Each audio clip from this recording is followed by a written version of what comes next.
Oui, nous sommes ici aujourd'hui au Grand Théâtre qui abrite le colloque international de Cheikh El Hadji Omar Foutiyou Tall, Dimension et héritage. C'est à l'occasion de la 34e ziara annuelle de Thierno Seydou Nourou Tall et de Thierno Mountaga Tall. Et ça a été l'occasion pour nous de montrer la dimension intellectuelle et l'œuvre que le Cheikh a laissé derrière lui.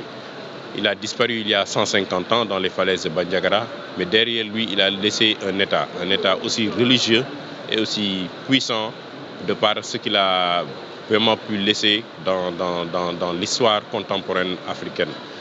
Il a été l'initiateur de la RIMAH, il a été un combattant, un chef d'État, et il a pu combattre aussi le colonialisme en Afrique. Ces différentes dimensions-là ont été vraiment la base de ce colloque. Comment aujourd'hui, dans le contexte actuel, 150 ans après, on peut comprendre le combat de Cheikh El Hadji Omar Foutiyou Tall. Au-delà de son combat et de son héritage, il y a Thierno Seydou Nourou, qui a été le contemporain de Senghor, qui a été le contemporain de El Hadji Aboubacar Sy, qui a été un disciple d'El Hadji Malick Sy, avec la famille de Tivaouane, qui a contribué aussi dans le combat pour l'indépendance du Sénégal. Il y a Thierno Mountaga Tall, le serviteur de l'islam qui a construit la mosquée, la première mosquée d'El Hadji Omar Foutiyou ici à Dakar.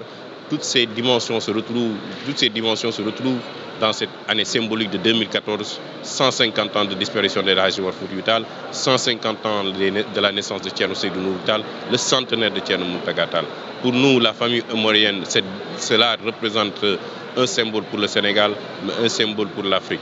Il était temps pour nous de revisiter l'histoire, pour que les citoyens sénégalais, pour que les Africains en général revoient un nouveau visage d'El Hadji Omar Foutiyou Tall, comprendre son combat et mener à bien sa mission pour que l'héritage se perpétue et que la jeunesse qui va venir et qui va continuer aussi à visiter l'histoire de leurs ancêtres comprennent qu'il y a eu de grandes figures qui ont participé à l'islam noir en Afrique et particulièrement El Hadji Omar Foutiyou Tall, qui n'a pas eu d'égal au 19e siècle, de par sa contribution, de par sa stature, et même vraiment être un saint, un vénéré, et à laisser un héritage incontesté au niveau de la sous-région et en Afrique en général. Je vous remercie.